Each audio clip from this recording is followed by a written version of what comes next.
अरावली पर्वत श्रृंखला, चट्टान और जंगल का एक शानदार मेरुदंड हमारे ग्रह की सबसे पुरानी भूवैज्ञानिक विशेषताओं में से एक है।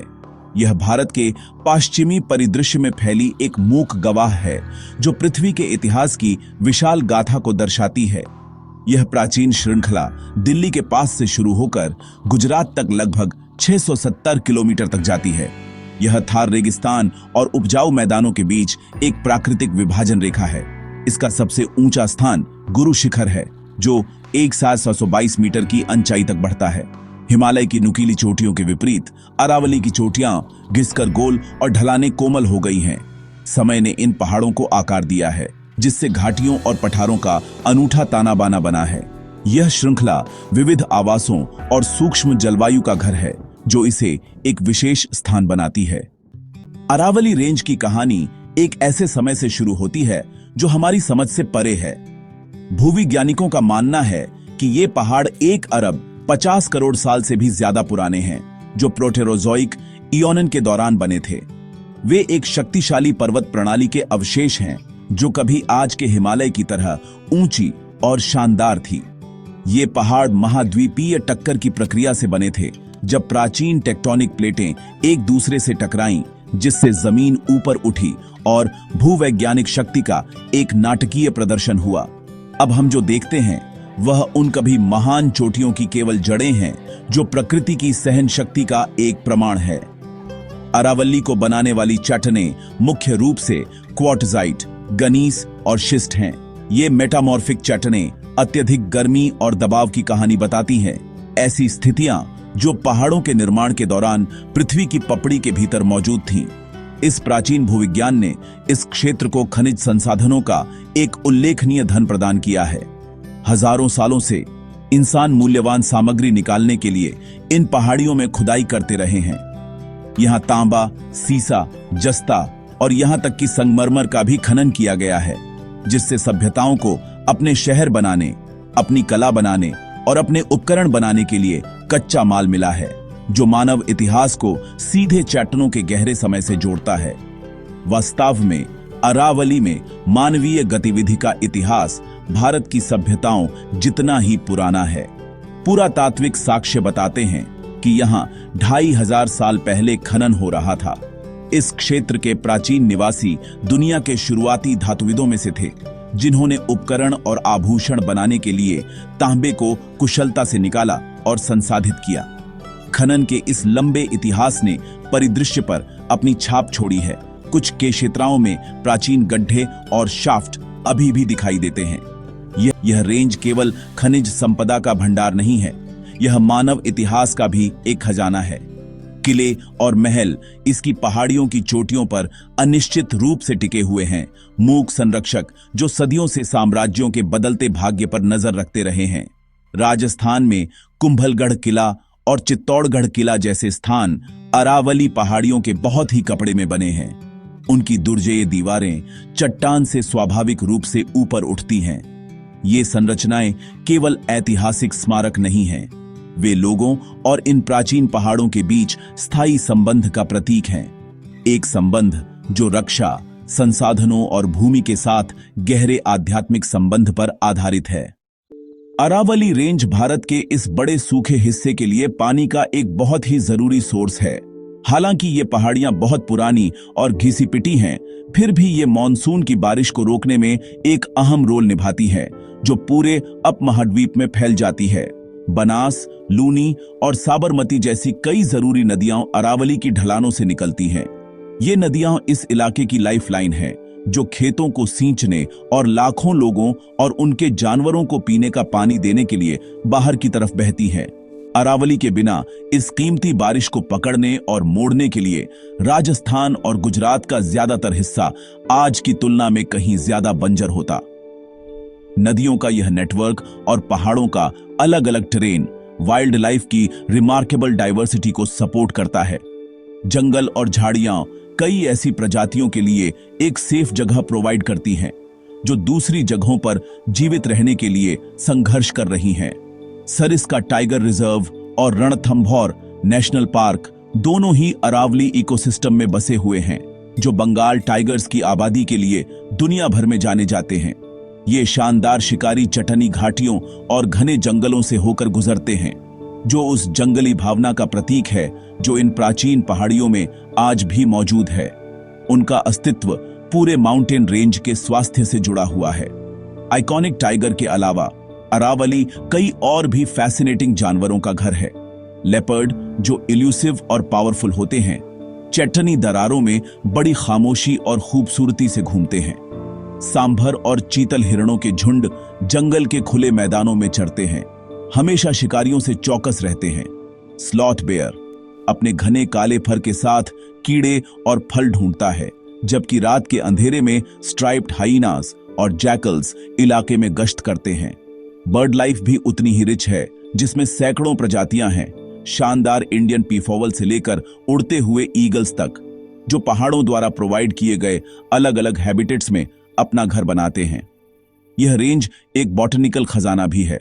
सूखे पर्णपाती जंगलों में ढोक के पेड़ ज्यादा होते हैं, जो एक हार्डी प्रजाति है जो लंबे सूखे मौसम में भी जीवित रह सकती है और जिसकी पत्तियां शाकाहारी जीवों के लिए जरूरी चारा प्रोवाइड करती हैं।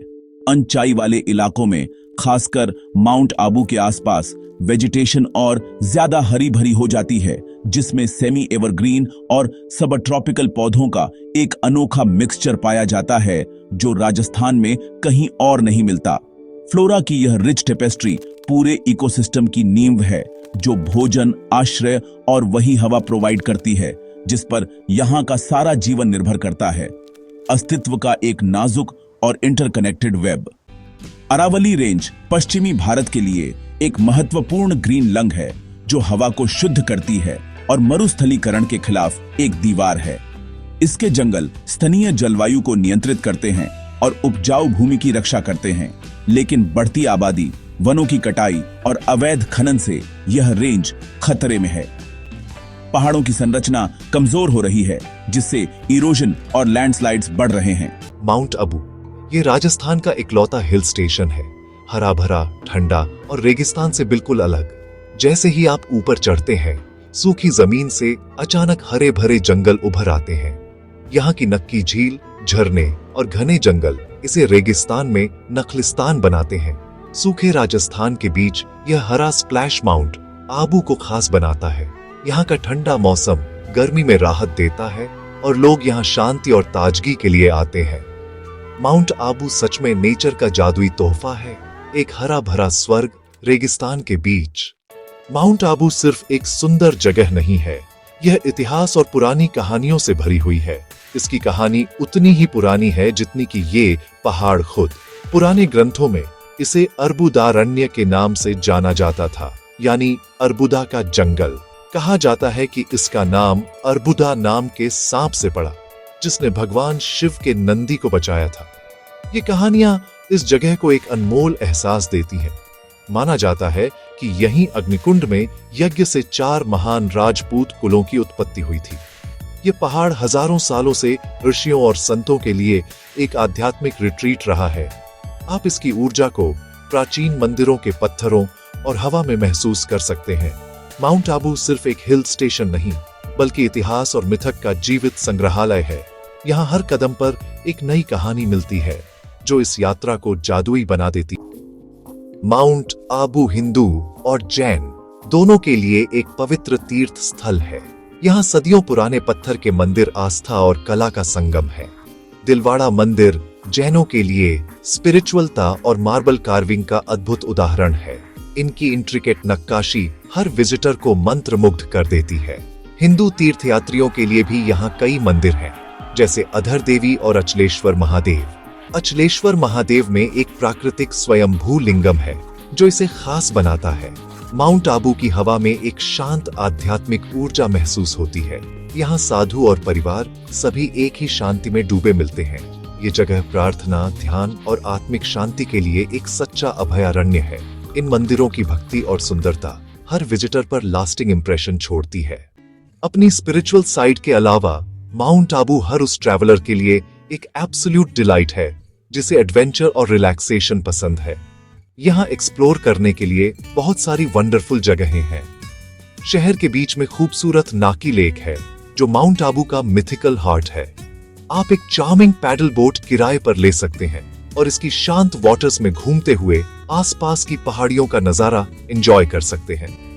लेक के चारों ओर टहलना बहुत लवली लगता है, खासकर शाम को जब लाइट्स जलने लगती हैं।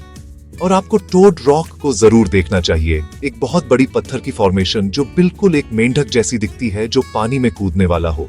जिन्हें हिस्ट्री और ग्रैंड व्यूज पसंद हैं, उनके लिए अचलगार फोर्ट देखना एक मस्ट है। एक माउंटेन पीक पर स्थित यह पुराना किला पूरे रीजन का एक कमांडिंग पैनोरामा दिखाता है। हालांकि इसका अधिकांश हिस्सा अब रुइंस में है, फिर भी इसमें एंशिएंट पावर और मिस्ट्री की एक अलग ही हवा है। इसके रैम्पार्ट्स और गेटवेज को एक्सप्लोर करना ऐसा लगता है जैसे आप समय में पीछे चले गए हों। पास में मैग्निफिसेंट अचलेश्वर टेम्पल और मंदाकिनी लेक है जो इस विजिट के चार्म को और बढ़ा देते हैं। यह एक ऐसी जगह है जो इमेजिनेशन को जगाती है, आपको उन राजाओं और सैनिकों के बारे में सोचने पर मजबूर करती है जो कभी यहाँ रहते थे। Nature lovers mount Abu wild life sanctuary को देखकर खुश हो जाएंगे, जो पहाड़ के एक बड़े हिस्से को कवर करता है, जहां आप फॉरेस्ट के साइट्स और साउंड से घिरे होते हैं।